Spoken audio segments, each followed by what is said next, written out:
Bismillahirrahmanirrahim.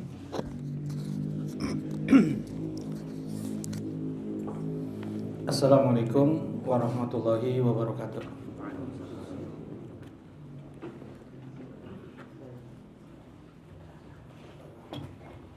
Alhamdulillah,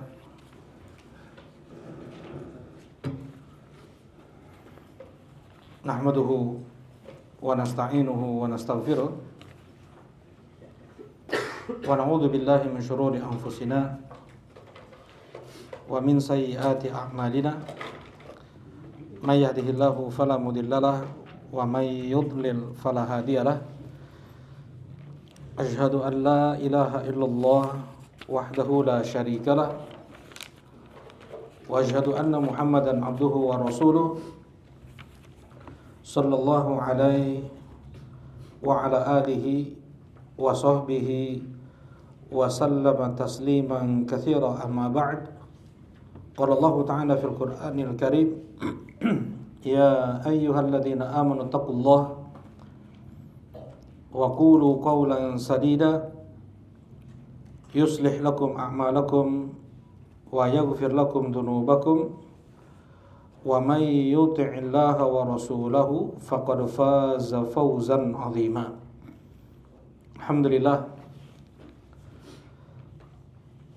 Alhamdulillah,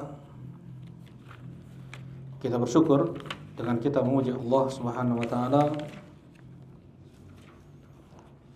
yang dengan limpahan nikmat, rahmat dan ihsan-Nya di malam ini Allah kembali mudahkan kita untuk thalabul ilm, beribadah. Kita harapkan hanya ridha dan wajah Allah Subhanahu wa taala. Jalan yang paling cepat menuju surga Allah.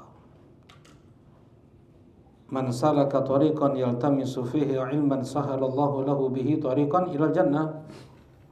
Siapa yang menempuh jalan menuju ilmu, dengan itu Allah permudah langkah kakinya menuju surga.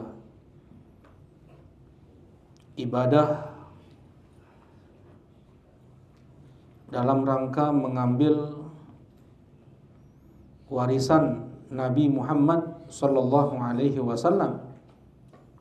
Mereka para nabi tidak meninggalkan harta, dinar, wala dirham, tetapi yang mereka tinggalkan adalah ilmu agama. Faman akhadahu faqad akhadahu bihaddin wafir. Siapa yang mengambil ilmu tersebut, maka dia telah mengambil bagian yang sangat banyak. Dengan ilmu agama kita bisa beribadah sebagaimana yang dicontohkan oleh Nabi SAW. Kita bisa berakidah, bertauhid, yang tidak boleh boleh dua muslim berbeda. Dengan kita belajar ilmu agama, kita tahu siapa panutan kita, qudwah, teladan yang kita contoh untuk keseharian kita menjadi suami terbaik, ayah terbaik. Semua itu ada pada akhlak mulia Nabi Muhammad sallallahu alaihi wasallam. Dengan seseorang mempelajari ilmu agama, mudah-mudahan ibadah kita diterima oleh Allah Subhanahu wa taala, dan mudah-mudahan menjadi sebab dipermudahnya langkah kaki kita menuju surga Allah Subhanahu wa taala. Allahumma amin ya rabb. Nah, kita masih di landasan yang ketiga dalam kitab Thalathatul Usul, dan kita sudah masuk pada hijrah, ya. Hijrahnya Rasulullah sallallahu alaihi wasallam ke Madinah tahun 13 kenabian. Ya, di tahun hijrah Nabi sallallahu alaihi wasallam lah ditetapkan awal tahun dalam Islam, ya. Sejak zaman siapa? Kak Iqbal? Bukan, Umar, ya. di zaman Umar Ibn Khattab. Jadi di zaman Nabi nggak ada 1 Hijriah. Rasulullah nggak pernah mengatakan 1 Hijriah, 2 Hijriah. Abu Bakar juga nggak ada bilang kayak gitu. Cuman mereka tahu betul untuk tahun-tahunnya, ya. Nah, pertama kali yang menetapkan tahun Islam adalah Umar Ibn Khattab radhiyallahu taala anhu, ketika ada 2 orang bersengketa kepada Umar untuk atau mengenai pembayaran hutang, ya. Anda lupa bulannya, ya. Yang jelas janji bayar hutang di bulan Sya'ban lah, mungkin kayak seperti itu. Tapi Sya'ban yang mana ini? Udah masuk tahun berikutnya bulan Sya'ban. Kemudian ditagih, iya Sya'ban, tapi bukan artinya Sya'ban tahun ini, enggak, janjinya tak Sya'ban tahun depan. Enggak, maksudnya Sya'ban. Nah, jadi ada ribut di sana. Dihadapkanlah kepada Umar bin Khattab, barulah pada saat itu beliau menetapkan tahun Hijriah, tahun Islam. Dimusyawarahkan, ada yang mengusulkan bagaimana dengan tahun lahir Nabi sallallahu alaihi wasallam. Tahu mereka di tahun gajah. Ya, tahu mereka tahun lahir Nabi sallallahu alaihi wasallam. Atau tahun meninggalnya Rasulullah sallallahu alaihi wasallam.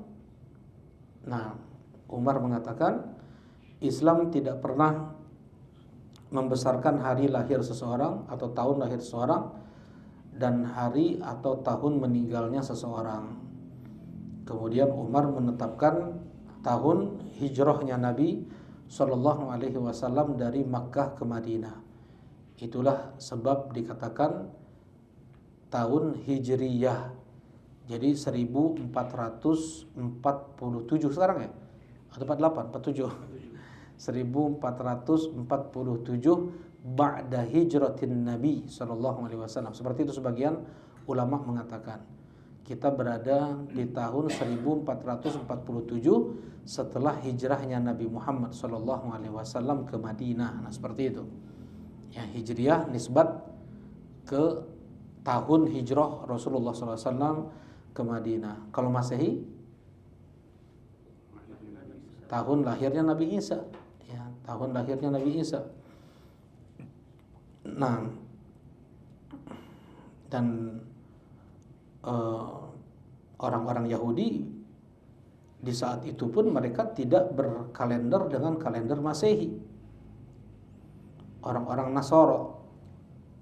Nah, orang-orang Romawi mereka terpengaruh kuat dengan Nasoro, sehingga kalender-kalender Masehinya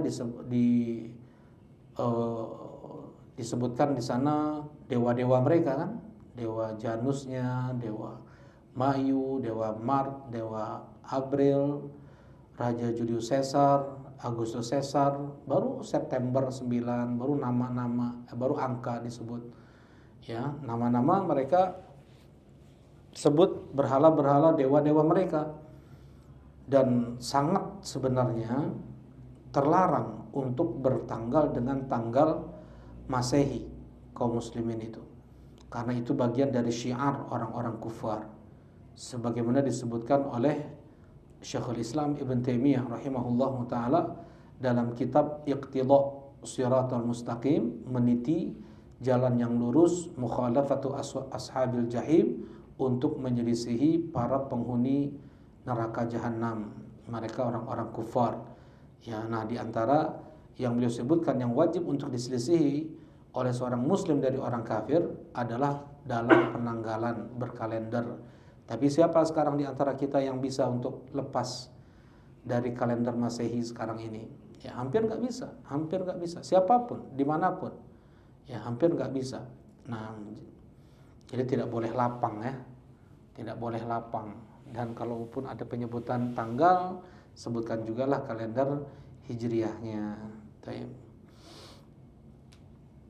Nah, ini untuk hijrah dari Makkah ke Madinah telah disampaikan beberapa hukum hijrah pada pertemuan lalu. Kemudian hukum hijrah yang berikutnya dikatakan di sini, wal hijrah wa hiya baqiyatun ila an taquma as-saah. Hijrah itu hukumnya terus ada sampai hari kiamat. Jadi bukan hanya pas zaman Nabi sallallahu alaihi wasallam aja, kemudian setelah itu tidak ada lagi hijrah, enggak.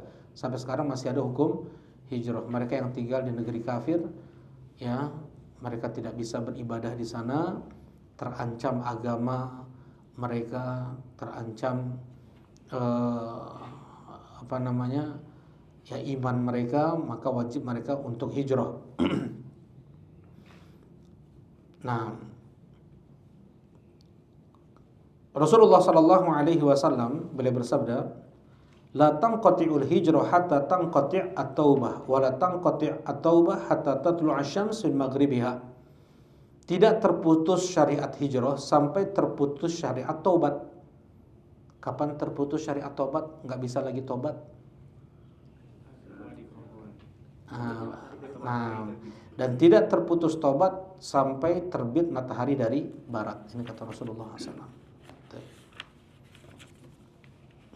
Nah, syarat seseorang pergi ke negeri kafir sudah disampaikan kan? Ya. Nah, Rasulullah SAW hijrah melakukan sebab siasat. Ya. Beliau berangkat dulu ke selatan, sedangkan Madinah itu di utara Makkah. Ya. Sehingga tidak banyak orang menyangka Rasulullah SAW itu ke selatan. Kalau mau pergi ke Madinah, langsung tentunya Rasulullah ke arah utara, ya. Tapi Rasulullah SAW justru ke arah selatan, berdiam atau tinggal di Gua Thawr namanya, Gua Thawr selama 3 hari. Ya, sedikit yang terpikir oleh mereka Rasulullah SAW itu ke selatan. Tapi ada beberapa orang yang mengejar Nabi SAW sampai ke selatan, ya. Dan perlindungan Allah Subhanahu Wa Taala, ma'iyatullah, la tahzan innallaha ma'ana. Jangan kau sedih, sesungguhnya Allah itu bersama kita. Ma'ana, ma'iyatullah, kebersamaan Allah pada saat itu adalah kebersamaan khusus. Ada ma'iyatun ammah, ada kebersamaan umum. Wallahu ma'akum aynama kuntum. Allah itu bersama kalian dimanapun kalian berada. Mau dia muslim, mau dia kafir, mau dia soleh ataukah fajir, Allah Subhanahu wa taala bersama seluruh makhluknya dimanapun mereka berada. Kebersamaan apa di sini Hermansyah? Penglihatan, ilmu, pendengaran, pengawasan, jazakallahu khair. Jadi umum. Ya, sedangkan kebersamaan Allah Subhanahu wa taala dengan Nabi Muhammad pada saat itu adalah kebersamaan khusus, maksudnya perlindungan, maksudnya pembelaan, ya, mukjizat Allah Subhanahu wa taala berikan. Kata Abu Bakar, andaikan mereka melihat ke arah kaki mereka ya Rasulullah, mereka akan melihat kita. Ya, kata Rasulullah, ya Abu Bakar, bagaimana dengan 2 orang yang Allah yang ketiganya, Allah yang menjaga kita. La tahzan innallaha ma'ana. Jangan kau sedih, ya, sesungguhnya Allah bersama kita. Abu Bakar, beliau sangat khawatir, bukan karena nyawa beliau, tapi yang beliau khawatirkan adalah nyawa Nabi Muhammad sallallahu alaihi wasallam. Ya, jelas nyawa beliau dipertaruhkan untuk Nabi Muhammad sallallahu alaihi wasallam itu berulang kali. Kemudian disewalah seorang kafir musyrik untuk menjadi penunjuk jalan dari Mekah, dari tempat itu, dari Gua Thawr ke Madinah. Siapa itu namanya? Lupa ya namanya. Abdullah ibn Uraikid. Abdullah ibn Uraikid. Ada juga orang musyrik namanya Abdullah, banyak ya orang musyrik namanya Abdullah. Dulu ya mereka kaum musyrikin menisbatkan nama mereka ke tuhan-tuhan mereka, di antaranya adalah Allah. Abdullah ibn Uraikid. Sehingga ya perjalanan mereka ini melambung, jadi lebih jauh ke arah Jeddah, pesisir pantai yang tidak biasa ditempuh oleh siapapun. Tapi Abdullah ini dia orang pandai, orang tahu jalan-jalan tikus seperti itu. Jadi bukan pakai jalan reguler ya, pakai jalan-jalan tikus, jalan-jalan yang tidak dilalui oleh orang, ya. Dan Abdullah bin Raqiq ini tahu, nah boleh menyewa orang kafir untuk keselamatan. Nah seperti yang Anda sampaikan waktu itu, bagaimana orang Arab Saudi dulu menyewa tentara Amerika untuk untuk melindungi negara mereka dari kejahatan Saddam Hussein, ya. Bengis itu Saddam Hussein itu mengerikan, ya. Dan memang karena sebab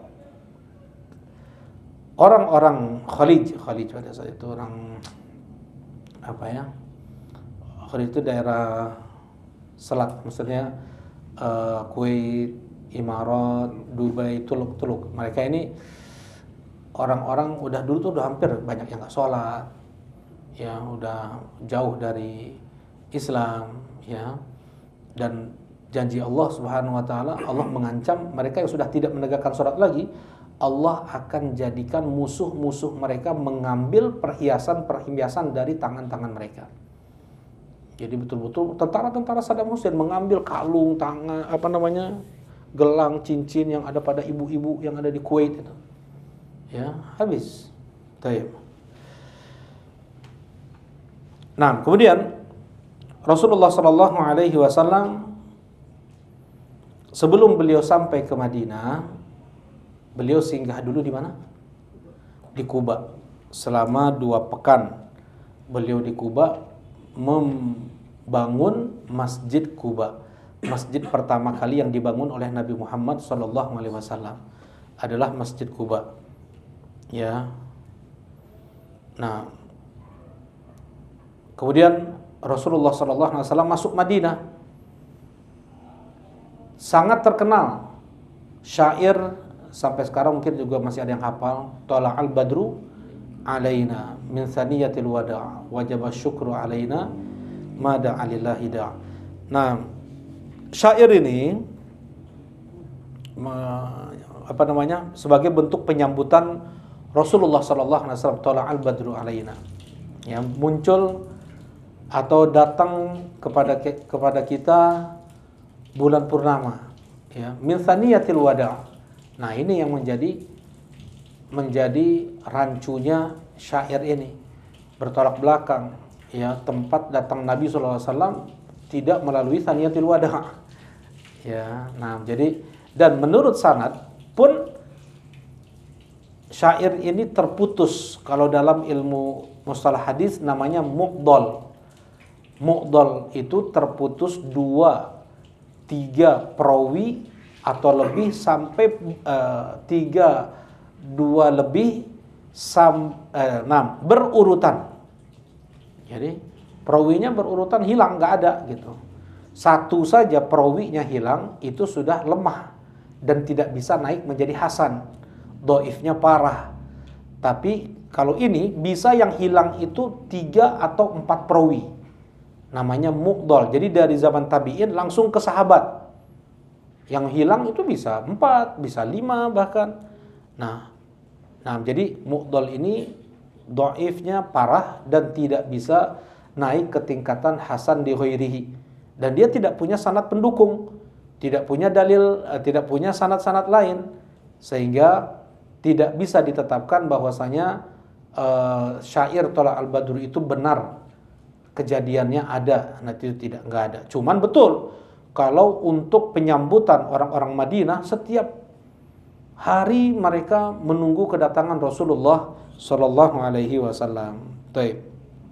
Kemudian sesampainya Rasulullah sallallahu alaihi wasallam di Madinah, ya, yang Rasulullah sallallahu alaihi wasallam lakukan pertama kali adalah membangun masjid. Ya, membangun masjid. Bagaimana pembangunan masjid itu adalah karena semua tanah orang Madinah ingin dibangun di sanalah masjid Nabi sallallahu alaihi wasallam. Ya. Kemudian unta Rasulullah sallallahu alaihi wasallam, ya, dibiarkan pergi berjalan di mana dia duduk, di situ akan dibangun masjid. Ya. Ada yang mau menuntunnya, Kata Rasulullah SAW, da'hu fa innahu yu'mar. Kata Rasulullah SAW, biarkan unta ini. Dia sedang diperintah oleh Allah Subhanahu wa taala. Kemudian pergilah ya unta ini ke tanah Bani Najjar namanya. Masih ada kekerabatan dengan Nabi SAW sebenarnya. Dan unta ini duduk di suatu tempat, kemudian pindah ke tempat lain, kembali lagi ke tempat itu. Ya. Nah, tanah itu milik dua anak yatim bernama Sahal dan Suhail ibnai Bayda. Yang satu namanya Sahal, yang satu lagi namanya Suhail, putra Bayda. Ya. Nah, kemudian Rasulullah SAW berkata kepada mereka, "Thaminuni bihaitikum ya Bani Najjar." Berikan aku harga untuk tanah kalian ini wahai Bani Najjar. La natrub thamanahu illa ilallah ya Rasulullah. Kami tidak meminta harganya kecuali nanti kepada Allah ya Rasulullah. Kata Rasulullah, "La thaminuni." Rasulullah memaksakan, enggak harus. Rasulullah enggak mau yang kayak gitu. Ya, tetap harus bayar. Enggak, kami mau beli, kata Rasulullah SAW, harus beli. Baik. Dibangun Masjid Nabawi dari kebun yang asalnya itu kebun kurma sedikit, kemudian ada kuburan orang-orang jahiliyah, kemudian ada tanah yang enggak rata, ya, kuburan orang-orang jahiliyah, orang-orang musyrikin jahiliyah dibongkar, dipindahkan ke tempat lain, ya, kuburan-kuburan kaum musyrikin. Kemudian untuk yang nggak boleh ya dibangun tetap musyrik ini bangun di atasnya kuburan, nggak juga, nggak gitu, harus dipindahkan sekalipun itu kaum musyrikin. Kemudian untuk kebun kurma yang kecil ditebang, kemudian dijadikan pondasi-pondasi ya, dijadikan pondasi-pondasi untuk Masjid Nabawi. Tanah yang tidak rata kemudian diratakan. Ini semua ada di Sahih Muslim ya, semua ada di Sahih Muslim. Kemudian Rasulullah SAW membuat masjid 30 kali 35, 30 meter kali 35. Ya. Jadi bukan rumah dulu yang Rasulullah SAW bangun, tetapi masjid, rumah Allah. Man bana lillahi masjidan banallahu lahu baitan fil jannah. Siapa yang membuatkan rumah untuk Allah di bumi, maka Allah akan bangunkan untuk dia istana di surga. Ya. Walau kama fasiqutah, kata Rasul, walaupun hanya sebesar sarang burung. Ya, walaupun hanya mungkin sejengkal kali sejengkal. Gimana masjid sejengkal kali sejengkal Allah bangunkan untuk dia istana di surga? Maksudnya kita bersaham. Ya, kita ada uang 60.000. Sekarang semen satu sak berapa? Udah lama enggak tahu harga. Oh, udah lama yang enggak bangun juga antum berarti ya. Bismillah. Masih 75.000 ya? Atau ya, punya ada uang segitu, kita bersaham. Di mana ada masjid bangun, kasih aja udah. Kasih semen, ya, kasih uang juga untuk bangun. Mudah-mudahan dengan itu Allah terima amal ibadah kita dan dibikinkan rumah di surga. Jadi intinya mereka para sahabat pada saat itu bergotong royong ya untuk membangun rumah Allah Subhanahu wa taala pertama kali di Madinah. Ya, ini berarti masjid kedua yang Rasulullah sallallahu alaihi wasallam bangun. Jadi Rasulullah enggak pertama kali yang beliau bangun adalah rumah beliau sendiri dulu, ya, rumah-rumah istri beliau enggak, ya. Yang dibuat pertama kali adalah masjid dan tidak ada mihrab. Masjid Nabi itu enggak ada mihrab. Apa mihrab teh? Yang untuk imam itu enggak ada. Ya, jadi petak seperti itu. Nah, jadi Rasulullah SAW itu berdiri di shaf pertama, ya. Shaf pertama itu kita di sini. Kemudian mereka di shaf-shaf berikutnya. Dari mana kita tahu? Ketika Rasulullah SAW beliau sholat duduk, mereka para sahabat ini yang awal ya, sholatnya berdiri. Kemudian Rasulullah SAW memberikan isyarat. Jadi kalau ini kan 15 meter ke sana, 15 meter ke sana nih Nabi SAW. Ya, jadi jangkauan pandangan Nabi pun masih kelihatan ada orang yang berdiri di sebelah kanan dan sebelah kiri beliau. Rasulullah SAW ketika sholat duduk, keseleo kaki Rasulullah SAW jatuh dari kuda. Rasulullah SAW berisyarat untuk duduk. Kemudian setelah selesai Rasulullah mengatakan, innama ju'ilal imam liutamma bih. Dijadikan imam itu untuk diikuti. Idza kabbara fakabbiru. Kalau imam takbir, takbirlah kalian. Wa idza raka'a farka'u. Apabila imam itu ruku, segera takbirlah kalian. Jadi pakai kalimat segera. Fa. Ya. Fa idza kabbara fakabbiru. Wa idza raka'a farka'u. Wa idza rafa'a farfa'u. Wa idza sajada fasjudu. Jadi kalau udah imam takbir, itu enggak boleh kita main handphone lagi udah. Enggak boleh bener-benerin baju lagi, udah langsung segera. Ya, fa idza raka'a farka'u. Ya, kemudian Rasulullah mengatakan di akhir, wa idza shalla jalisan fasallu julusan ajma'un. Kalau imam itu salat duduk, maka salat duduk pula lah kalian. Hampir tadi kalian melakukan seperti yang dilakukan oleh orang-orang Romawi kepada raja mereka. Mereka berdiri untuk raja mereka. Ya, mereka berdiri untuk raja mereka. Nah, tapi di akhir Islam kemudian itu mansuh, dihapus hukum tersebut. Jadi ketika Rasulullah sholat duduk, tetap Abu Bakar dan para jamaah sholat berdiri. Nah,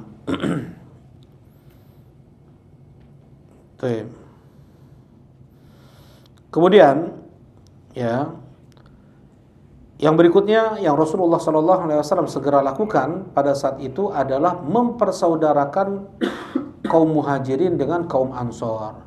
Karena orang-orang muhajirin banyak mereka yang tidak punya lagi sanak famili, gak punya keluarga. Tentunya orang asing ngeboyong keluarga ke satu negeri, gak bawa uang ya, gak bawa bekal gitu. Kayak Abdurrahman ibn Auf aja gak bawa banyak uang, yang secukup saja. Ali bin Abi Thalib baju yang menempel di tubuhnya saja, ya. Jadi nggak bawa tas, kantong gitunya, hanya perbekalan makan saja mereka dulu waktu safar hijrah itu. Nah, dipersaudarakanlah orang-orang muhajirin dan ansor. Nah, di awal-awal Islam itu mereka ini pun saling mewariskan. Jadi kalau orang muhajirin yang meninggal, ada harta diwariskan kepada orang ansor yang dipersaudarakan oleh Nabi SAW. Ketika orang ansor meninggal, maka hartanya diwariskan juga kepada saudaranya dari kalangan muhajirin. Ya, itu di awal-awal Islam. Kemudian itu mansukh, dihapus hukumnya. Ya, dihapus hukumnya oleh Allah Subhanahu Wa Taala di surat Al-Ahzab. Nah,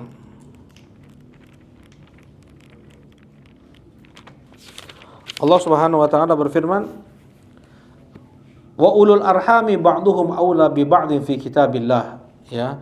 Dan dzawul arham itu pihak ibu. Ya, ada ashabul furud namanya. Kalau ilmu waris itu ada orang yang dapat warisan. Orang yang dapat warisan itu kebanyakan dari pihak ayah. Paman dari ayah, bibi dari ayah, sepupu dari ayah. Ya, itu kalau dia nggak punya anak, dia nggak punya lagi bapak, ya, yang ada cuman sepupu dari bapak, paman dari bapak, bibi udah nggak ada. Nah, dapat tuh sepupu dari bapak tuh. Ya, nah semuanya kebanyakan dari ayah. Dari ibu nggak ada. Nah, kemudian turun ayat ini di surat Al-Ahzab ayat 6, wa ulul arhami ba'duhum aula bi ba'din fi kitabillah. Zawul arham maksudnya pihak ibu, bibi dari ibu, ya, kemudian sepupu dari ibu. Mereka lebih didahulukan untuk mendapatkan warisan daripada yang dipersaudarakan oleh Nabi Shallallahu alaihi wasallam. Itu kan enggak ada hubungan ya. Kalau dipersaudarakan itu kan enggak ada hubungannya. Yang satu orang Mekah, satu orang Madinah, kayak gitu, enggak ada hubungannya. Nah, dan kisah diantara kisah persaudaraan itu adalah kisah Salman dengan Abu Darda. Sudah Anda sampaikan ya? Kisah Salman dengan Abu Darda. Ya, jadi Rasulullah Shallallahu Alaihi Wasallam mempersaudarakan Salman dengan Abu Darda. Salman, beliau orang Persia nih, nggak punya sanak famili satupun. Nanti kalau pulang ke rumah baca kisah masuk Islamnya Salman ya. Nah itu berlembar-lembar itu, dan banyak pelajaran yang bisa kita ambil dari situ. Bahkan sampai dikatakan Salman itu umurnya sampai 200 tahun lebih. Ya, saking panjang perjalanan hidup beliau itu sampai ketemu Rasulullah. Ya, itu luar biasa, coba nanti dilihat. Nah, ada yang mengatakan 300 tahun umur beliau. Nah, Salman Al-Farisi dipersaudarakan oleh Nabi SAW dengan Abu Darda. Berkunjung suatu hari nih Abu Darda ke rumah berkunjung suatu hari Salman Al-Farisi ke rumah Abu Darda, melihat Ummu Darda berpakaian mutabadzilah, pakaiannya lusuh. Mutabadzilah itu lusuh ya, ini bukan pakaian biasa. Nah ini mungkin belum turun hijab ya, hijab itu turun tahun 4 Hijriah. Nah ini kan tentunya di awal-awal Islam nih mempersaudarakan. Jadi belum turun ayat hijab. Dan Salman Al-Farisi pas berkunjung ke rumah saudaranya Abu Darda melihat istrinya pakaiannya lusuh. Ini bukan pakaian kebiasaan para istri di rumah. Kalau para istri di rumah harus cantik. Ya, dia pakai baju bagus, dia bersolek untuk suaminya, wangi, pakai minyak wangi di rumah. Ya, kalau sekarang udah kayak gitu, badeka mana bu? Ya, suaminya justru nanya mau kemana bu kalau udah cantik-cantik kayak gitu ya. Nah ini perbedaan kebiasaan dulu dengan sekarang ya. Jadi ini diingkari oleh Salman. Kenapa nih kok aneh nih, nggak biasa. Para istri mereka di zaman Nabi SAW mereka bersoleknya, berhiasnya itu di dalam rumah itu ya. Kenapa Ummu Darda kok mutabadzilah, pakaiannya jelek, lusuh, ya nggak ada berhias sekali sama sekali. Masya'nuki ya Ummu Darda, langsung ditanya oleh Salman, kenapa ini wahai Ummu Darda? Kata Ummu Darda, inna akhaka Aba Darda laisa lahu hajatan fid dunya. Saudaramu Abu Darda nggak punya hajat lagi, nggak punya keinginan lagi untuk dunia ini, ya. Udah akhirat aja udah. Siang hari puasa setiap hari. Malamnya ba'dal isya sholat tahajud sampai subuh. Kayak gitu terus. Gak ada waktu lagi untuk istrinya, untuk dunianya udah gak ada lagi. Nah, tidak lama setelah itu Abu Darda membawa makanan, kemudian bilang, makan wahai Salman, aku puasa. Ya, kata Salman, nggak bisa. Aku tidak akan makan sampai engkau juga makan. Dengan terpaksa tuh. Dengan terpaksa. Kalau kita mah senang mungkin ya. Dengan terpaksa Abu Darda membatalkan puasanya, makan dengan Salman. Ya karena aib, tidak memuliakan tamu. Jadi kalau tamu itu luar biasa ya. Kalau Syekh Muhammad bin Abdul Wahab penulis kitab ini, beliau itu luar biasa dalam menjamu tamu. Ya sampai terkadang mau berhutang untuk sampai menjamu tamu, memuliakan tamu. Nah, kemudian ya Salman minta, saya mau tidur di rumahmu dan kau tidur samaku. Ya, jangan dengan Ummu Darda. Ummu Darda biar tidur sendiri. Ini tamu bisa ngatur kayak gitu ya, hebat nih. Tapi saudaranya. Kemudian baru selesai sholat isya, tidur sebentar, bangun nih Abu Darda. Udah mau sholat aja, jam 8:30, selesai jam 7:30 sholat. Di baru jam 8:30 udah mau pergi sholat, tahan tangan sama-sama. Enggak, tidur dulu. Bangun lagi jam 9:30-an kurang lebih, tidur sebentar. Dalam hadisnya tidur sebentar, bangun lagi. Enggak, jangan. Kau hebat ya, tamunya kayak gini. Tuh, tidur dulu. Terus seperti itu sampai jam 1. Nah sekarang kita sholat.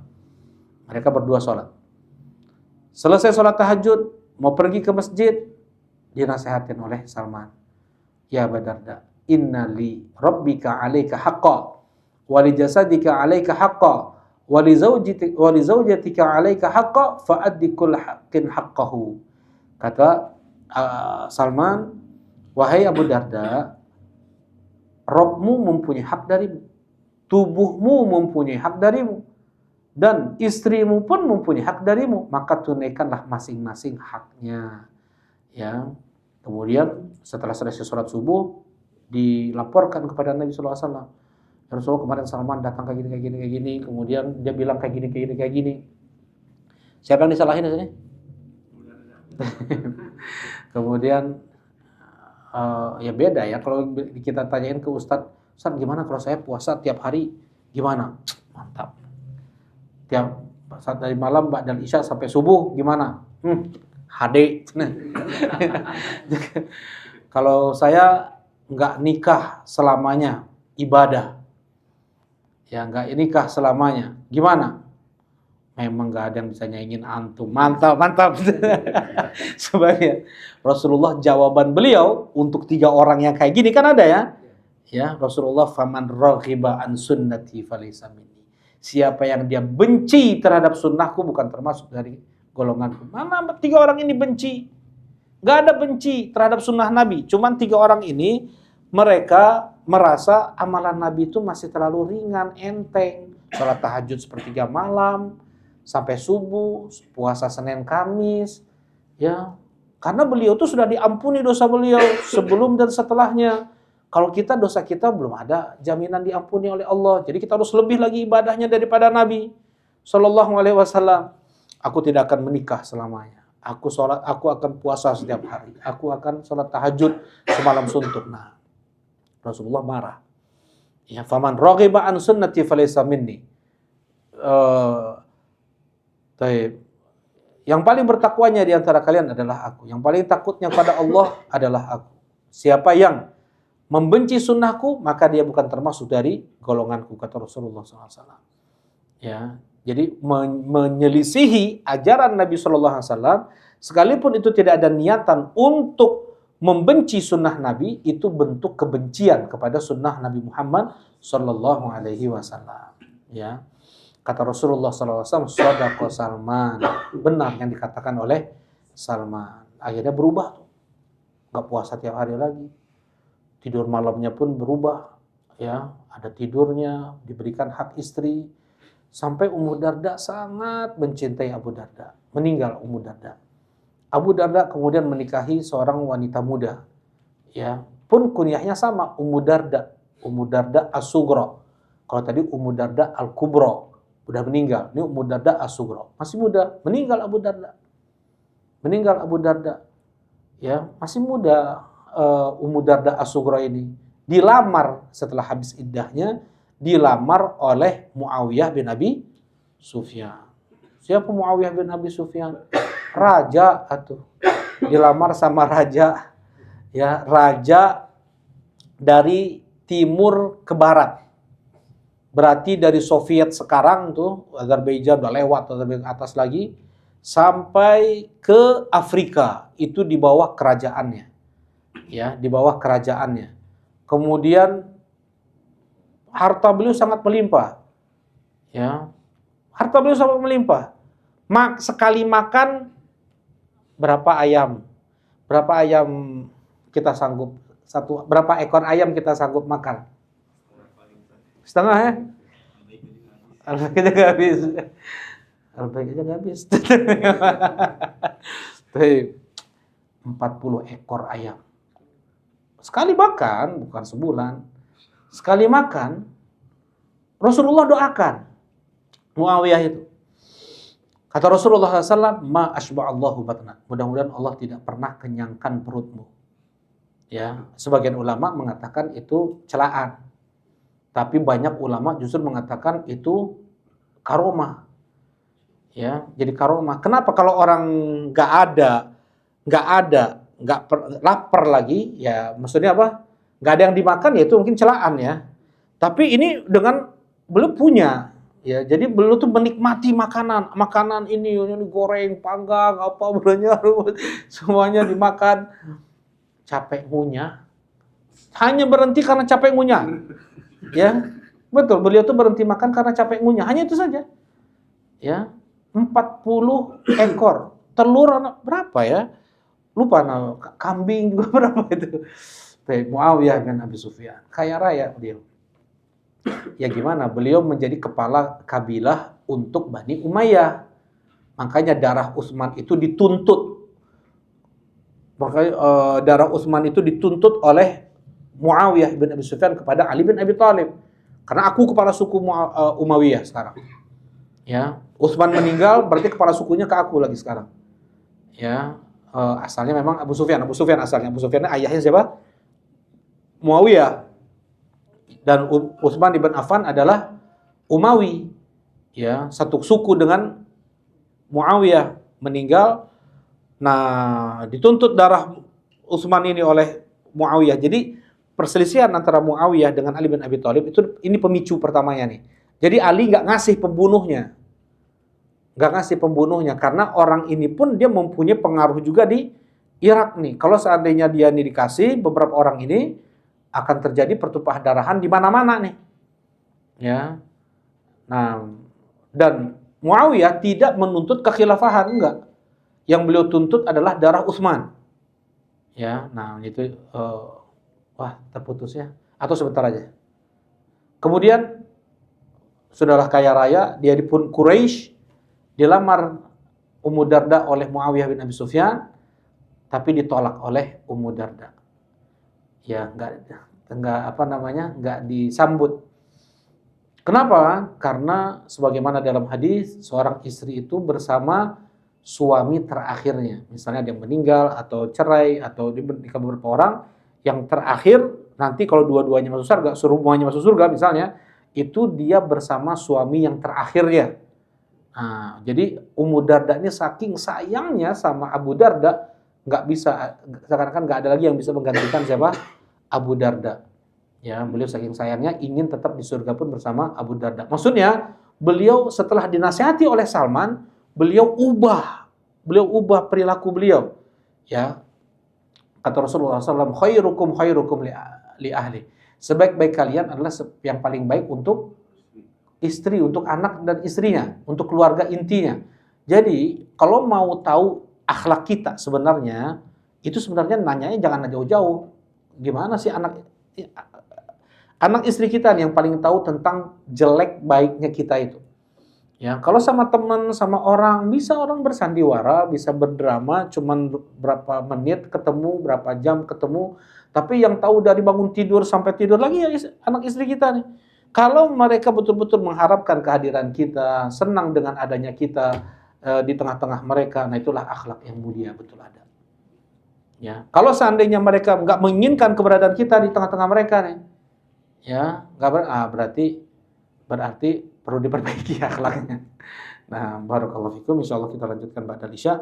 Alhamdulillah wassallallahu ala rasulillah. Assalamualaikum warahmatullahi wabarakatuh. Bismillahirrahmanirrahim. Assalamualaikum warahmatullahi wabarakatuh. Alhamdulillah wassalatu wassalamu ala rasulillah, amma ba'd. Nah, kita melanjutkan kajian kitab Thalathatul Usul yang disusun oleh Syekh Muhammad Ibn Abdul Wahhab An-Najdi rahimahullah ta'ala. Nah, kita masuk pada pembahasan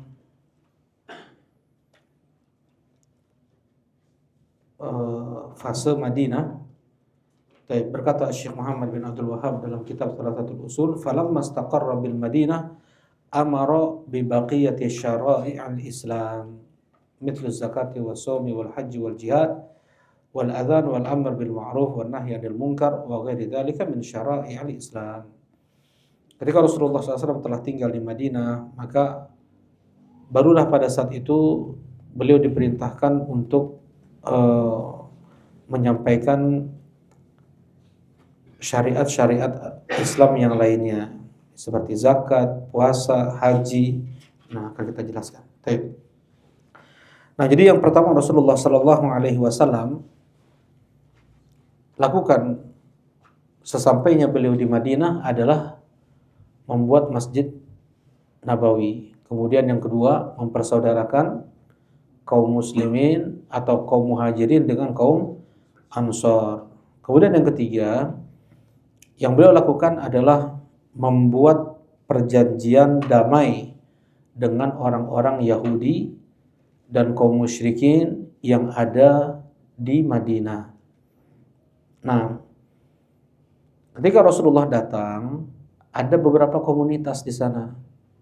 Yang pertama, pribumi asli Madinah, namanya suku Aus dan suku Khazraj. Jadi ada dua suku. Ya, suku Arab di sana ada dua. Yang pertama suku Aus, yang kedua suku Khazraj. Ya. Kemudian yang masuk Islam dari dua suku ini namanya Ansor. Ya, yang belum masuk Islamnya masih ya Aus dan Khazraj dengan agama kesyirikan mereka. Ansor pun tetap ada dua suku. Maksudnya suku tersebut tidak hilang dari mereka ya. Tetap ada orang-orang Ansor yang itu sukunya Aus dan Khazraj. Nah, kemudian ada komunitas Yahudi. Mereka ini bukan orang Arab. Mereka ini orang Bani Israel yang beratus tahun tinggal di Madinah berdasarkan Taurat, berharap dari anak cucu mereka lah lahir nabi terakhir yang termaktub dalam Taurat mereka itu. Nah, mereka terdiri dari 3 suku. Ada Bani Nadir, ada Bani Qainuqa, ada Bani Quraidah. Jadi ada 3 suku Yahudi di Madinah. Bani Nadir, Bani Qainuqa, dan Bani Quraidah. Ya. Kemudian ada kaum Muhajirin. Mereka orang-orang Mekah dan orang-orang yang datang di sekitar Jazirah Arab. Jadi bukan hanya orang-orang Mekah saja yang hijrah ke Madinah. Ya, orang Yaman misalnya, ya, seperti Abu Hurairah radhiyallahu taala anhu. Beliau bukan orang Mekah, beliau orang Madinah dan hijrah ke Madinah. Nah, karena ada komunitas sedemikian banyaknya, Rasulullah Shallallahu Alaihi Wasallam beliau membuat perjanjian damai dengan mereka ini, kerukunan umat beragama, ya, toleransi. Di antara dikenallah dengan piagam Madinah, masing-masing silakan menganut agamanya, ya, dan semuanya mempunyai hak yang sama di Madinah, dan mereka semua saling melindungi. Ada poin saling melindungi. Apabila ada musuh menyerang Yahudi atau suku Aus dan Khazraj, maka kaum muslimin harus melindungi mereka, ya, harus ikut berperang dengan mereka. Dan apabila ada musuh menyerang kaum muslimin, demikian pula yang ada di Madinah dari Yahudinya, dari kaum musyrikinnya pun harus ikut membela kaum muslimin. Seperti itu. Baik. Nah, disinilah Islam itu tidak haus darah, ya, melihat kafir langsung dibunuh, enggak. Memang orang-orang Khawarij itu mengambil dalil ayat Al-Quran, hadis Nabi, tetapi salahnya mereka pahami dengan pemahaman mereka sendiri. Allah Subhanahu wa taala mengatakan di surat Al-Baqarah, faqtuluhum haitsu saqiftumuhum, bunuhlah mereka dimanapun kalian dapati mereka. Ini konteks Allah sedang membicarakan mereka yang sedang berperang melawan kafir harbi. Kafir harbi yang boleh diperangi hanya satu jenis kafir, yaitu kafir harbi. Nah, Allah mengatakan bunuhlah mereka dimanapun kalian dapati mereka. Ya, sedangkan 3 jenis kafir tidak boleh dilukai, tidak boleh dibunuh, yaitu mu'ahad, musta'man, dan dhimmi. Ya, apabila ada yang membunuhnya dari kaum muslimin terancam enggak masuk surga. Man qatala mu'ahadan lam yarah raihatal jannah. Siapa yang membunuh mu'ahad yang ada perjanjian damai, kerukunan, gencatan senjata, atau dijamin keamanan, ini harbi, tapi dijamin keamanan yang masuk orang-orang Bani Israel misalnya, masuk ke Indonesia nih, dijamin keamanannya dengan visa, maka tidak boleh dibunuh. Mereka ini namanya mu'ahad. dibunuh tidak mencium harumnya surga. Itu kata Rasulullah sallallahu alaihi wasallam. Ya. Nah, jadi untuk mereka berhari raya dibiarkan oleh Nabi sallallahu alaihi wasallam. Berhari raya di Madinah dibiarkan oleh Nabi sallallahu alaihi wasallam. Nah, dan Rasulullah SAW tidak pernah mengikuti hari rayanya mereka. Ya, apalagi mengucapkan selamat, menghadirinya nggak pernah. Ya, toleransi mereka masing-masing aja untuk beribadah. Ya, kalau untuk sampai mengucapkan selamat atau hadir, ini udah kebablasan toleransinya. Ya, dan Allah Subhanahu wa taala berfirman, "Walladzina la yashhaduna zur." Ya, para wali Allah, ibadur Rahman, mereka yang tidak ikut hadir zur. Apa itu zur? Perayaan-perayaan kaum musyrikin. Nggak hadir, nggak ikut hadir. Ya, zur di sini sebenarnya umum. Masuk ke sana maksiat. Ya, film-film, nonton atau dangdutan atau nyanyi-nyanyi, nari-nari. Di mana di sana ada acara-acara maksiat, ya tidak boleh kita hadir di dalamnya. Ya, nggak boleh ada. Terperangkap kita di sana. Rumah kita harus lewat yang sedang walimahan, ada dangdutan, ada penari-penari kayak gitu. Ya udah kita lewat. Wa idza marru bil lagwi marru kirama. Lanjutan ayat ini, kalau mereka pun harus melewati itu, mereka melewati dengan terhormat. Jadi jangan kedeng. Maksudnya duduk dulu lah sebentar, nonton dulu. Ya, kata teman para warga sana kadihula tuh sebentar misalnya. Enggak. Ya, lewat aja. Nah, marru kirama. Enggak boleh dia ikut hadir, enggak boleh ikut menyaksikan. Ya. Nah, ini sifat wali Allah. La yashhaduna zur. Nah, di media-media sosial kata Syekh Abdul Razak begitu juga. Ketika melewati tayangan-tayangan yang di sana ada maksiat, dia harus marru bil lagwi marru kirama. Dia harus skip. Ya, dia harus melewati itu semua. Ya, la yashhaduna zur. Dia tidak melihat apa? Maksiat tersebut. Nah, ini tafsir dari ayat tersebut. Jadi Rasulullah SAW tidak menghadir perayaan mereka, tapi Rasulullah membiarkan mereka pakai baju meriah, mereka pakai baju-baju bagus gitu ya. Ada hadisnya, Rasulullah nggak pernah datang, Rasulullah hanya lihat aja. Nah, ya jadi membuat perjanjian dengan orang-orang Yahudi. Nah, kemudian yang keempat adalah Rasulullah mengganti nama Yathrib menjadi Madinah. Ya, di awal-awal Rasulullah datang. Ada 20 nama untuk Madinah. Ya. Asalnya Yathrib. Yathrib itu artinya taubih. Taubih itu artinya keburukan. Rasulullah SAW sangat memperhatikan nama ya. Jadi jangan ngasal ngasih nama. Ngasih nama ke kendaraan kita, jangan ngasal ngasih nama. Itu boleh dikasih nama itu, kendaraan kita harus kasih nama, motor, mobil. Ya Rasulullah kasih nama untuk pedang-pedangnya. Rasulullah ada berapa pedang Nabi? 9. Abu Mujahid bilang ada berapa? Pakaian Nabi ada berapa? Ada hullah, ada qamis, ada burdah.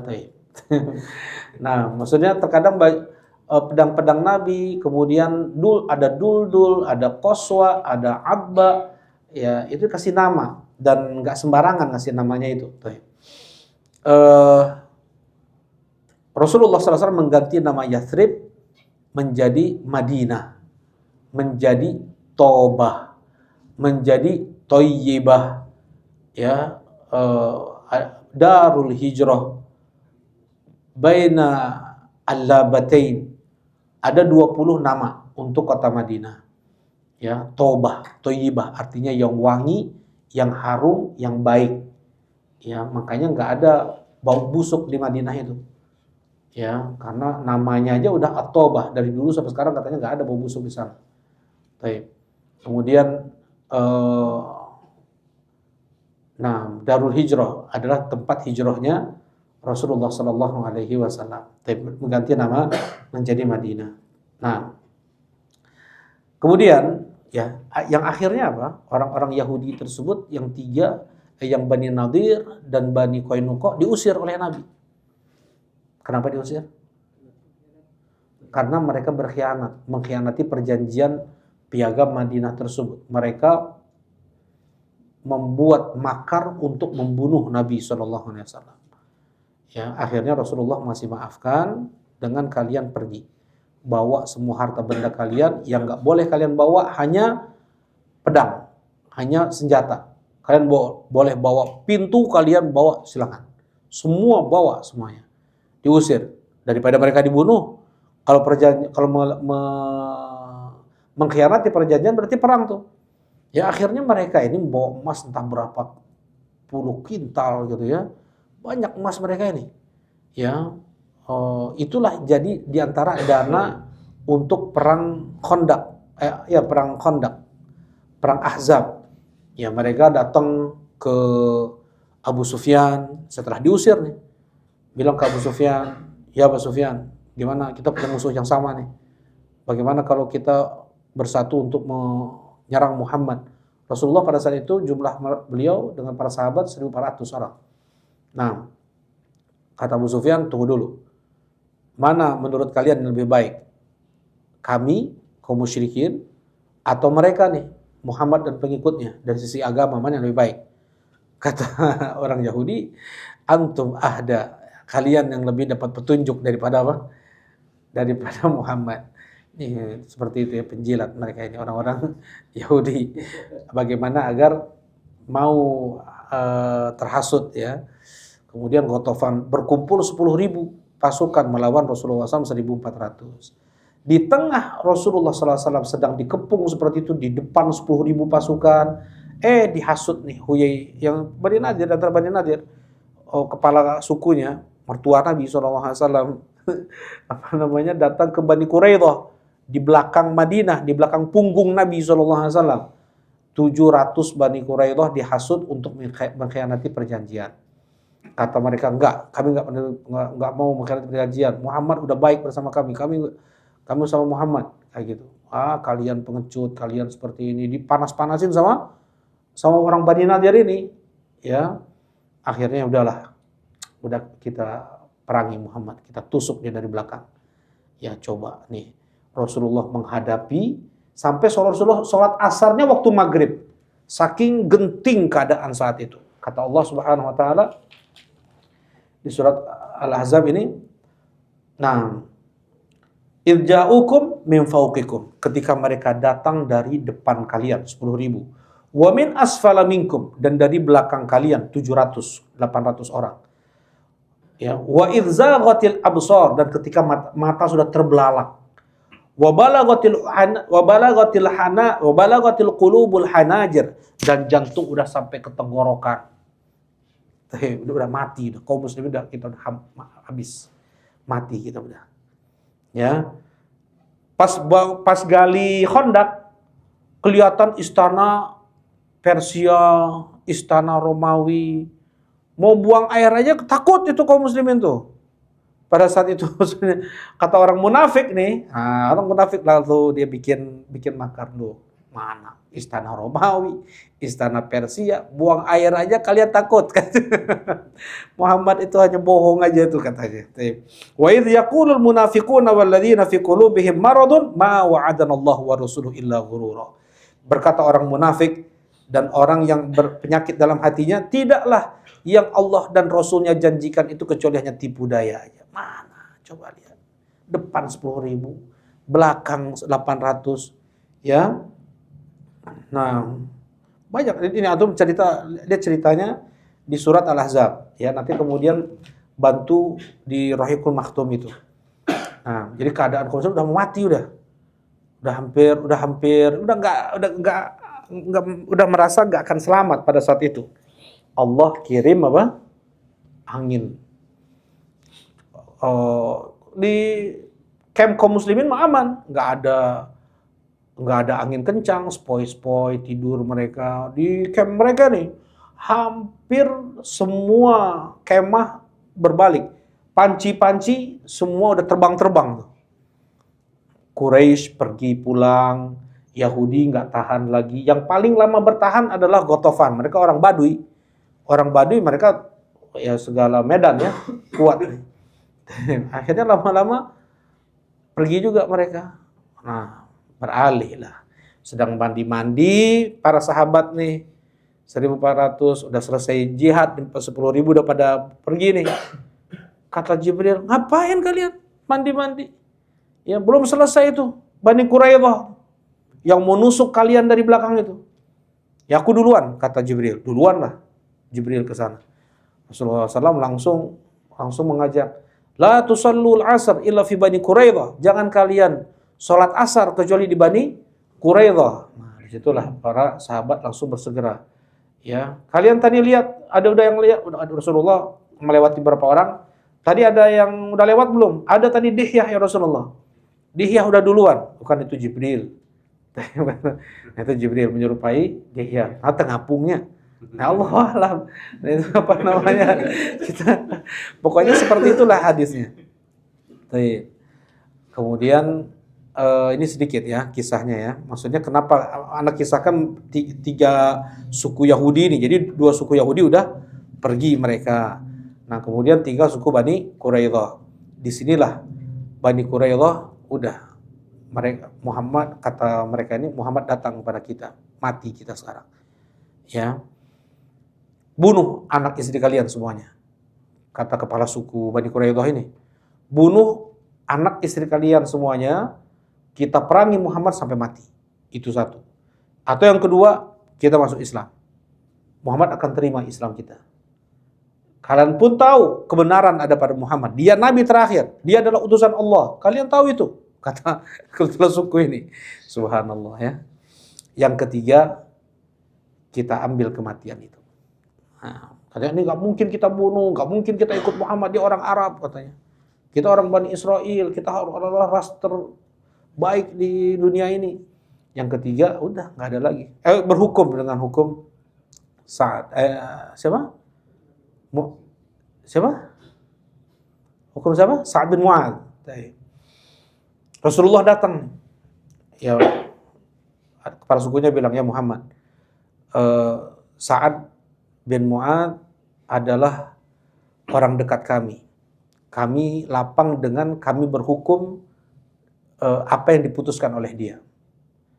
Kemudian boleh, silakan Sa'ad hukumi antara kami dengan Yahudi ini, Bani Quraidah ini. Ya Rasulullah, engkau lapang dengan hukumku? Iya. Wahai Bani Quraidah, kalian lapang dengan hukumku? Iya. Ya. Para muqatil namanya muqatil itu yang ikut berperangnya, yang sudah balik, udah siap pegang senjata semua, kalian semua dibunuh. Kalian semua dibantai semua. Yang orang tua, yang nggak pandai berperang, yang pandir, yang gila, atau yang anak-anak dan perempuannya selamat, dijadikan budak semuanya. Ya, memang seperti itu peperangan, dihabisi oleh Nabi SAW semuanya. Ya, itulah kenapa kok ini tidak dimaafkan, itu dimaafkan, karena itu bukan situasinya perang. Ya, mereka membunuh Nabi tapi situasinya dalam keadaan aman. Ini mereka situasi dalam keadaan tadi, mata udah terbelalak, jantung udah sampai tenggorokan, tiba-tiba di belakang mau nyerang, ya, nggak ada, mati semuanya.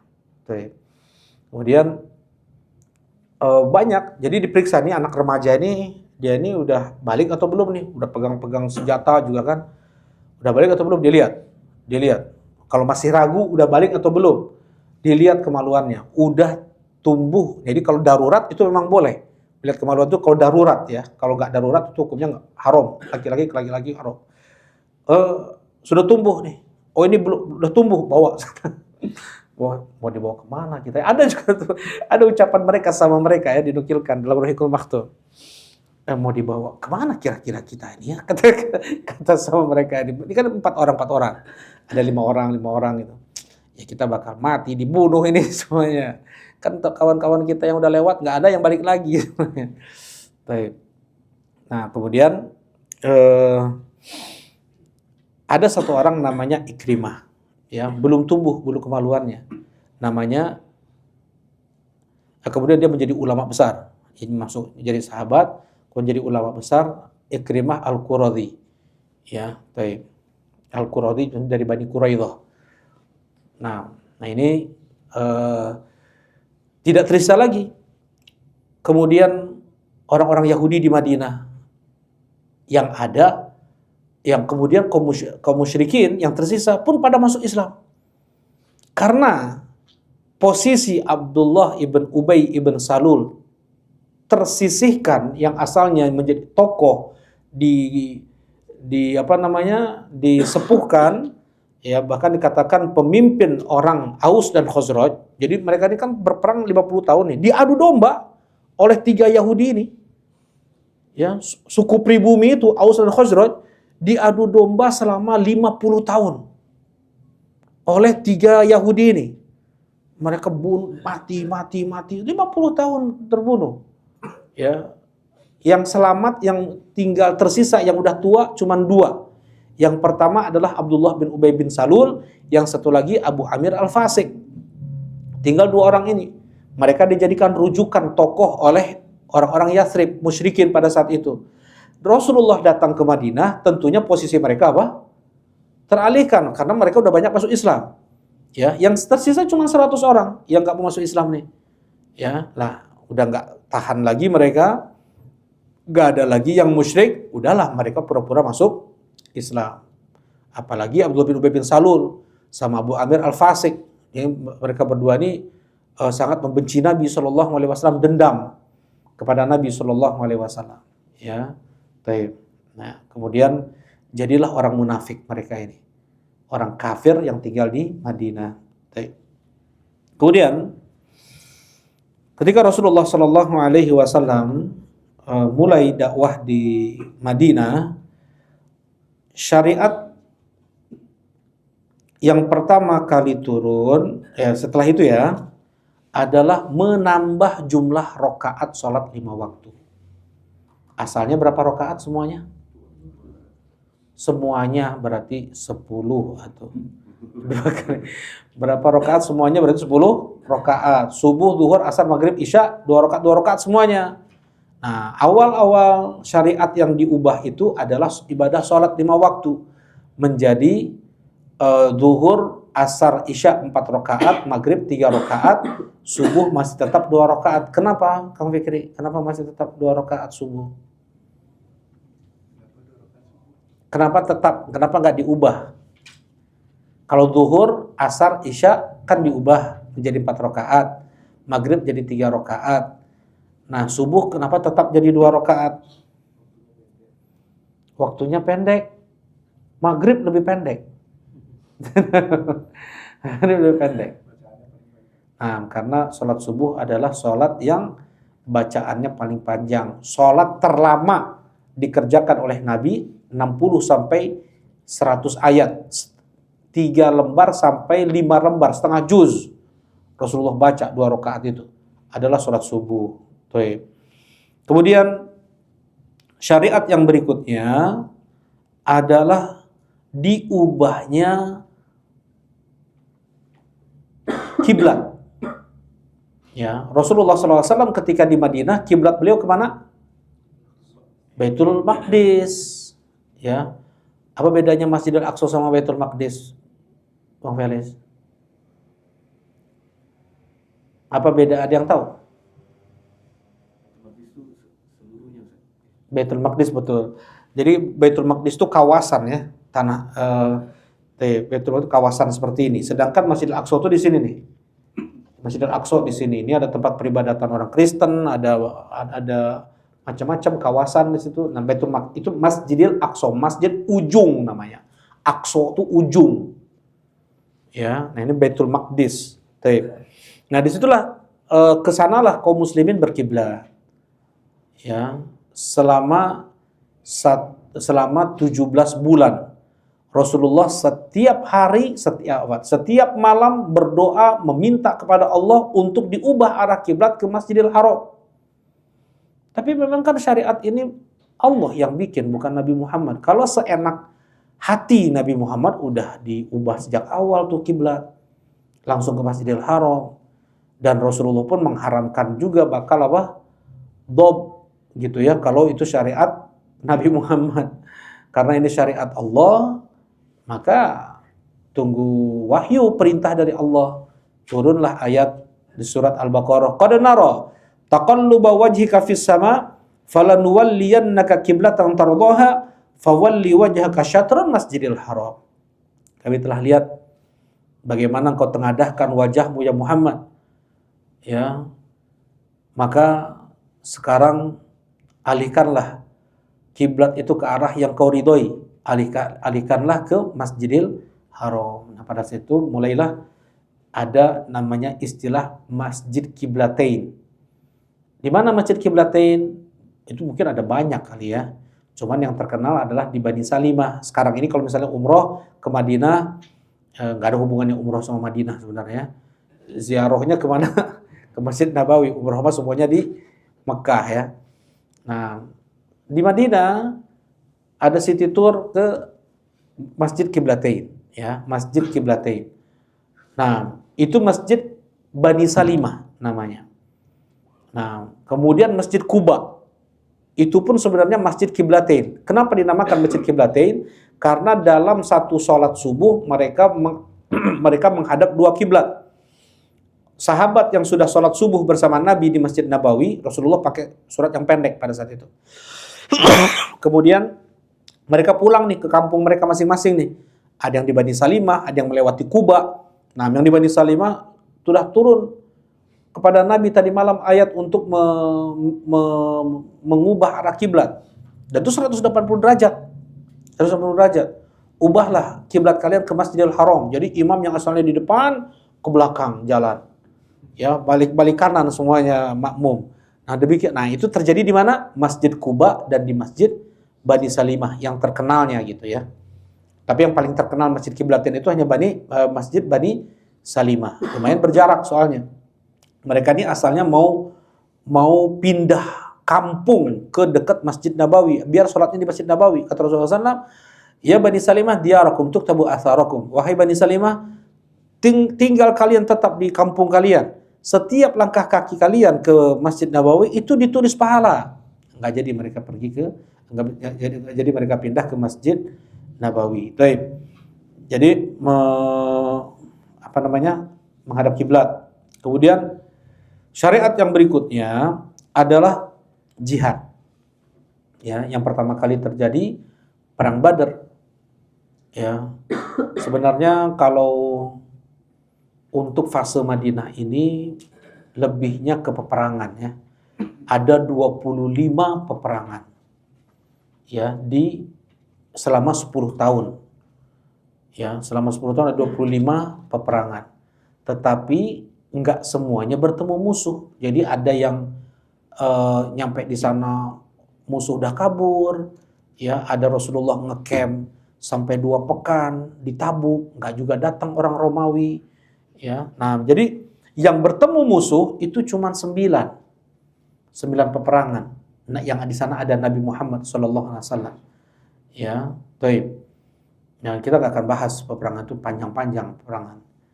Nah, jadi ada syariat perang Badar. Itu pun perang Badar bukan mau jihad, bukan mau perang itu. Hanya mau ngambil harta kaum muslimin yang dirampas oleh kaum musyrikin, Abu Sufyan. Jadi Abu Sufyan ngambilin harta kaum muslimin di Mekah, ya, rumah Rasulullah semuanya diambil, rumah Abu Bakar, Utsman bin Affan, Abdurrahman bin Auf, ya, diambil harta mereka. Kemudian mereka ke Syam membawa barang dagangan nih. Pasukan pengawalnya 80 orang. Ya, Rasulullah SAW mau mengambil hak mereka dan kaum muslimin. Jelas ini ya. Jadi Rasulullah menghadang mereka ini. Ya. Nah, dan memang perang ini perang pertama nih ya. Kemudian kata Rasulullah SAW, udah sekarang siapa yang bawa tunggangannya, kuda, untanya, dia yang berangkat. Ya Rasulullah, aku masih di rumah, jangan usah ikut. Yang ikut aja, yang ada aja sekarang 315 orang. Enggak bawa perlengkapan perang, memang rencananya bukan perang, bukan. Untuk menghadang saja 80 orang lawan 300 selesai kan? Ya, bawa pulang kayak gitulah rencana Rasulullah SAW. Tapi memang Allah pertemukan mereka dengan 1000 pasukan lebih Quraisy, para tokoh persiapan perang, mereka pakai baju tempur semua, helm besi semuanya, persenjataan lengkap. Rasulullah 315 cuman pakai pedang ini aja, nggak ada tombak, nggak ada apa, ya nggak ada baju besi. Nah, dan Allah Subhanahu wa taala menangkan Nabi Muhammad sallallahu alaihi wasallam di perang Badar tersebut. Baik, jadi seperti ini. Ada perang, ini jihad. Selebihnya kalau tidak ada kekuatan, Allah perintahkan untuk pergi dari negeri di mana di sana dia tidak bisa beribadah. Nabi Musa disuruh oleh Allah pergi dari Mesir. Ashabul Kahfi, Allah perintahkan mereka untuk pergi. Nabi Muhammad, Rasul perintahkan untuk mereka untuk pergi. Jelas ini ya. Setelah ada kemampuan, setelah sudah ada, ya kayak Syekh Albani, kenapa dihujat beliau dulu ya, tahun 90-an lah. Tahun 90 sampai tahun 2000 ada lupa ya. Pokoknya dihujat kenapa? Ya, tahun 90-an. Beliau dihujat karena menyuruh orang-orang Palestina untuk hijrah. Ya, untuk hijrah karena nggak mungkin kaum muslimin untuk melawan orang-orang Israel tersebut dengan senjata mereka. Ya. Nah, jadi maksudnya Rasulullah melihat keadaan kaum muslimin itu seperti ya zaman Nabi SAW ketika di Mekah, nggak mampu. Padahal ada Zubair bin Awam, ada Ali bin Abi Thalib, ada Sa'ad bin Abi Waqqas, ada orang-orang hebat mereka ini. Culik wae gitu semuanya, Abu Jahal, Abu Lahab, kan bisa aja mereka Rasulullah bikin seperti itu kan ya. Kita lakukan senyap gitu. Mereka yang menindas kaum muslimin, enggak. Hamzah ada, Umar ada, ya, tapi enggak cukup. Enggak ada kemampuan itu. Ya, kemudian bisa aja kemudian setelah itu mereka diserang oleh seluruh jazirah Arab di segala penjuru, ada pertimbangannya, maslahat dan mafsadat. Baru di sana ada syariat jihad, ya. Kemudian tidak lama setelah itu pun ini kelewat, maksudnya ada syariat azan dulu. Azan, qomat, baru ada beberapa saat setelah, beberapa pekan setelah Rasulullah SAW hijrah ke Madinah. Di Mekah gak ada azan, gak ada iqamah. Awal Rasulullah ke Madinah pun gak ada azan, gak ada iqamah. Jadi gimana? Kalau sudah masuk waktu sholat, mereka ini yatahayyanuna sholawat. Maksudnya mereka ini melihat waktu terus nih. Kalau sudah dekat waktunya, ngumpul gitu. Sholat. Ya Rasulullah, bikin aja lonceng kayak lonceng Kristen. Oh enggak, Rasulullah bikin trompet aja seperti trompet Yahudi. Ya kornan ka kornil Yahud. Nakus karena kusin Nasoro, kata mereka para sahabat Rasulullah. Mana lapang kayak orang-orang Yahudi, orang-orang Kristen seperti itu. Rasulullah enggak benarkan pendapat mereka para sahabat. Sampai datanglah keesokan harinya Abdullah ibn Zaid ibn Abdi Rabbih. Abdullah ibn Zaid bin Abdi Rabbih. Ya, melihat dalam mimpinya, datang besoknya ke dalam, ya Rasulullah, aku bermimpi tadi malam melihat ada orang berpakaian hijau bawa lonceng. Kemudian aku bilang, ya fulan, apakah engkau mau jual lonceng tersebut? Untuk apa? Untuk manggil orang sholat. Maukah aku beritahukan kepadamu yang lebih baik daripada itu? Kemudian disimpan loncengnya, kemudian dia melafalkan lafaz azan, Allahu Akbar, Allahu Akbar, Allahu Akbar, Allahu Akbar, asyhadu an la ilaha illallah, asyhadu anna Muhammadan rasulullah, sampai akhir.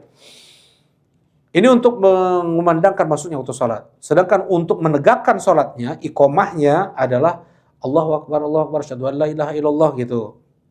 Sampai akhir iqomah. Baru selesai menyampaikan mimpi yang Abdullah ibn Zaid lihat tadi malam, datang Umar bin Khattab menceritakan mimpi yang sama. Rasulullah, aku tadi malam mimpi melihat orang berpakaian hijau seperti ini. Nah, Rasulullah itu ya setiap habis sholat subuh menghadap kepada para jamaah dan mengatakan, hal ro'a minkum ru'ya, apakah ada di antara kalian yang bermimpi tadi malam? Coba sampaikan. Rasulullah itu senang dengan mimpi para sahabat, orang soleh. Ya, mimpi mereka itu misalnya mimpi shadiqah, mimpi solihah, namanya ar-ru'ya as-solihah, ar-ru'ya as-shadiqah. Kata Rasulullah SAW, ar-ru'ya as-solihah juz'un min arba'ina juz'an minan nubuwah. Mimpi soleh, mimpi benar itu 1 dari 40 bagian kenabian. Ya, kenabian sudah putus. Yang tersisa adalah mimpi yang solihah, kata Nabi SAW. Nah, Rasulullah sekarang mimpi, ada di antara kalian mimpi, ya Rasulullah saya mimpi seperti ini, seperti ini. Nanti Rasulullah takwil, Rasulullah takbir, ya Rasulullah tafsirkan. Kata Rasulullah SAW, ar-ru'ya karrijlin ta'irin. Mimpi itu bagaikan kaki burung yang terangkat. Ya, fala yu'abbiruha illa ila habibin au labibin au di mawaddah. Maka kalau kalian melihat mimpi, jangan kalian minta tafsir, takbir, takwil mimpi tersebut kecuali kepada yang kalian habib, yang kalian cintai, labib, yang kalian kasihi, di mawaddah, yang kalian cintai, yang kalian sayangi. Maksudnya minta takwil ke orang yang mencintai kita. Karena rijlin to'ir tadi, kaki burung yang terangkat. Fa'idha ubirat sakotot, kata Rasulullah. Kalau itu ditakbir, maka jatuh, terjadi. Ya, jangan sembarangan juga mentakwil. Kalau nggak ada ilmu, jangan takwil. Ya, bahaya. Nakwil, ngaco itu, ngawur itu bisa jadi itu. Itu terjadi di zaman Nabi SAW, Aisyah. Kalau nggak salah ya, takwil. Jadi, jangan sembarang orang. Kita kalau mimpi, dan itu yang pertama kali yang mentakwil yang jadi itu. Ya, jadi hati-hati. Kalau itu buruk, diam. Ya kalau dulu kami di sana di Damaj itu ada orang ahli takwil. Jadi dia bilang kayak gitu. Kalau ini jelek, dia nggak akan takwil. Ya, karena akan khawatir terjadi keburukan itu. Gitu. Nah, kalau itu bagus, tolong sampaikan. Kalau seandainya buruk, nggak usah disampaikan. Nah, seperti itu.